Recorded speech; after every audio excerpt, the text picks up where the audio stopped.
ನಮಸ್ಕಾರ. ನಾನು ಕೋಟೆ ಶ್ರೀನಿವಾಸ್ ವಾಲ್ಮೀಕಿ ಮಾತಾಡ್ತಾ ಇದ್ದೀನಿ. ಏನಂದರೆ, ಕರ್ನಾಟಕ ರಾಜ್ಯದಲ್ಲಿ ನಡೀತಾ ಇರುವಂಥ ಸಂಪುಟ ವಿಸ್ತರಣೆ ಬಗ್ಗೆ ನಮ್ಮ ಕೋಲಾರ ಜಿಲ್ಲೆಯ ಪರವಾಗಿ ಈ ಒಂದು ನಮ್ಮ ವಿನಂತಿಯನ್ನು ಸಲ್ಲಿಸಲಿಕ್ಕೆ ಇಚ್ಛೆಪಡ್ತೇವೆ. ಮಾನ್ಯ KPCC ಅಧ್ಯಕ್ಷರಾದಂತಹ, ಕಾಂಗ್ರೆಸ್ನ ಅಧ್ಯಕ್ಷರಾದಂತಹ ಮಲ್ಲಿಕಾರ್ಜುನ್ ಖರ್ಗೆ ಸಾಹೇಬ್ರೆ, ರಾಹುಲ್ ಗಾಂಧಿ ಸಾಹೇಬ್ರೆ, ನಮ್ಮ ಆಧುನಿಕ ಇಂದಿರಮ್ಮ ಪ್ರಿಯಾಂಕಾ ಗಾಂಧಿ ಮೇಡಮ್ರವರೇ, ಸೋನಿಯಾ ಗಾಂಧಿ ಮೇಡಮ್ರವರೇ, ಹಾಗೂ ಕರ್ನಾಟಕ ರಾಜ್ಯದ ಮುಖ್ಯಮಂತ್ರಿಗಳಾದಂಥ ಮಾನ್ಯ ಸಿದ್ದರಾಮಯ್ಯ ಸಾಹೇಬ್ರೆ ಹಾಗೂ ಉಪಮುಖ್ಯಮಂತ್ರಿಗಳಾದಂಥ DK ಶಿವಕುಮಾರ್ ಸಾಹೇಬ್ರೆ, ಈ ಒಂದು ಸಂಪುಟ ವಿಸ್ತರಣೆ ಅಂತ ಆದ ಒಂದು ಸಂದರ್ಭದಲ್ಲಿ ಪ್ರತಿ ವರ್ಷ ನಾವೇನು ಪ್ರತಿ ಬಾರಿ ಕಾಂಗ್ರೆಸ್ ಸರ್ಕಾರ ಆಗಲಿ ಯಾವುದೇ ಸರ್ಕಾರ ಆಗಲಿ ಬಂದ್ರೂ ನಮ್ಮ ಕೋಲಾರ ಜಿಲ್ಲೆಯ ಯಾವುದೇ ಶಾಸಕರಿಗೆ ಇಲ್ಲಿನ ಉಸ್ತುವಾರಿಯನ್ನು ನೀಡೋದಿಲ್ಲ. ಇಲ್ಲಿನ ಏನು ಒಂದು ಡೆವಲಪ್ಮೆಂಟ್ಸ್ಗೆ ಅವಕಾಶನೂ ನೀಡ್ತಾ ಇಲ್ಲ.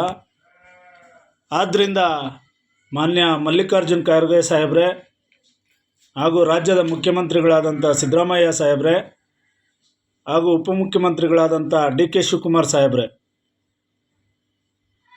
ಸಂಪುಟ ವಿಸ್ತರಣೆ ಅನ್ನೋದೇ ಆದರೆ ನಮ್ಮ ಕೋಲಾರ ವಿಧಾನಸಭಾ ಕ್ಷೇತ್ರದ ನಮ್ಮೆಲ್ಲರ ಅಚ್ಚುಮೆಚ್ಚಿನ ನಾಯಕರು, ಕೋಲಾರ ವಿಧಾನಸಭಾ ಕ್ಷೇತ್ರದ ಶಾಸಕರು, ದೀನದಲಿತರ ಆಶಾಕಿರಣ, ಬಡವರ ಬಂಧು, ಯುವಕರಿಗೆ ಸದಾ ಸ್ಫೂರ್ತಿಯನ್ನು ತುಂಬುವಂಥ ಯುವ ನಾಯಕ, ಸಣ್ಣ ಜಾತಿಯ ಮೊದಲ ಶಾಸಕರು ಆಗಿರುವಂಥ ನಮ್ಮ ನೆಚ್ಚಿನ ನಾಯಕರು, ರಾಜ್ಯದಲ್ಲಿ ಅತಿ ಹೆಚ್ಚು ಅಭಿಮಾನಿಗಳನ್ನು ಹೊಂದಿರುವಂಥ ನಾಯಕರು ಆದಂಥ ನಮ್ಮೆಲ್ಲರ ನೆಚ್ಚಿನ ನಾಯಕರು ಕೊತ್ತೂರು G. ಮಂಜುನಾಥ್ ಅಣ್ಣವರಿಗೆ ಒಂದು ಸಚಿವ ಸಂಪುಟದಲ್ಲಿ ಅವಕಾಶವನ್ನು ನೀಡಬೇಕು. ಅವ್ರಿಗೆ ಉನ್ನತ ಸ್ಥಾನವನ್ನು ಕೊಟ್ಟು ಅವರು ನಮ್ಮ ಕೋಲಾರ ಜಿಲ್ಲೆಯನ್ನು ಅಭಿವೃದ್ಧಿಪಡಿಸಲಿಕ್ಕೆ ಅವಕಾಶ ಮಾಡಿಕೊಡಬೇಕು.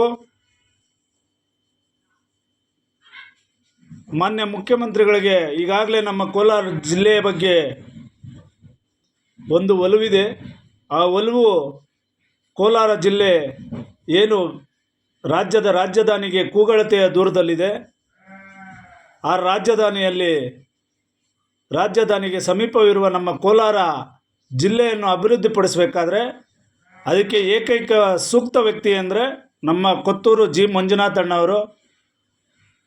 ಸಮಸ್ತ ಅವರ ಅಭಿಮಾನಿ ಬಳಗದಿಂದ ತಮಗೆ ಈ ಒಂದು ಬೇಡಿಕೆಯನ್ನು ಸಲ್ಲಿಸ್ತಾ ಇದ್ದೇವೆ.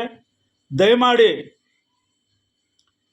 ನಮ್ಮ ಶಾಸಕರಿಗೆ, ನಮ್ಮ ಕೊತ್ತೂರು G. ಮಂಜುನಾಥ್ ಅಣ್ಣವರಿಗೆ ಸಚಿವ ಸ್ಥಾನವನ್ನು ಕೊಡೋದಾದರೆ ಸಚಿವ ಸ್ಥಾನವನ್ನು ನಮ್ಮ ಕೊತ್ತೂರು G. ಮಂಜುನಾಥ್ ಅಣ್ಣವರಿಗೆ ಕೊಟ್ಟು ಕೋಲಾರ ಜಿಲ್ಲೆಯ ಅಭಿವೃದ್ಧಿಗೆ ಸಹಕರಿಸಬೇಕು ಅಂತ ಕಾಂಗ್ರೆಸ್ನ ಎಲ್ಲ ನಾಯಕರುಗಳಲ್ಲೂ ವಿನಂತಿಯನ್ನು ಮಾಡ್ಕೊತಾ ಇದ್ದೇವೆ.